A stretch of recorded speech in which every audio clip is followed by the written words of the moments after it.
हिंदू धर्म में हिमालय की गोद में बसे केदारनाथ धाम को 12 ज्योतिर्लिंगों में से एक माना गया है। हिंदू पुराणों में साल के करीब 6 महीने हिम से आच्छादित रहने वाले इस पवित्र धाम को भगवान शिव का निवास स्थान बताया जाता है। ऐसा माना जाता है कि यहाँ भगवान शिव त्रिकोण शिवलिंग के रूप में हर समय विराजमान रहते हैं।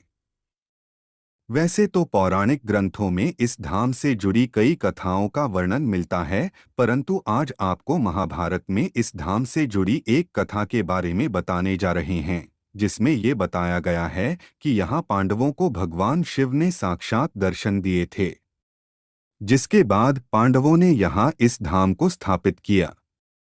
धार्मिक ग्रंथों में वर्णित कथा के अनुसार महाभारत युद्ध में विजय के पश्चात पांडवों में सबसे बड़े युधिष्ठिर को हस्तिनापुर के नरेश के रूप में राज्याभिषेक किया गया।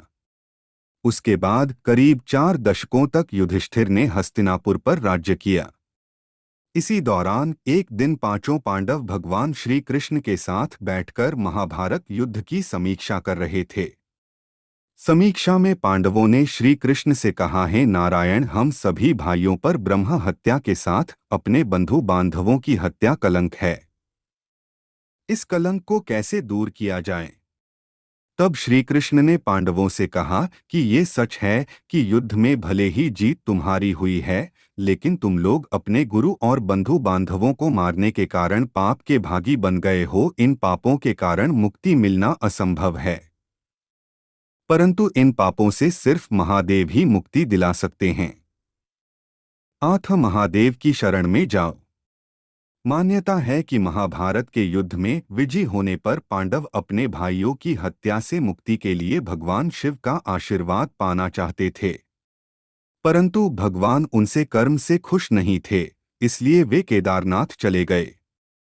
पांडव भी उनके दर्शन के लिए केदारनाथ पहुंच गए। पांडवों को वहां पहुंचने पर भगवान शिव में भैंसे का रूप धारण कर लिया, जिसके बाद वे अन्य पशुओं के बीच में चले गए ताकि पांडव भगवान शिव के उस रूप को ना पहचान पाए।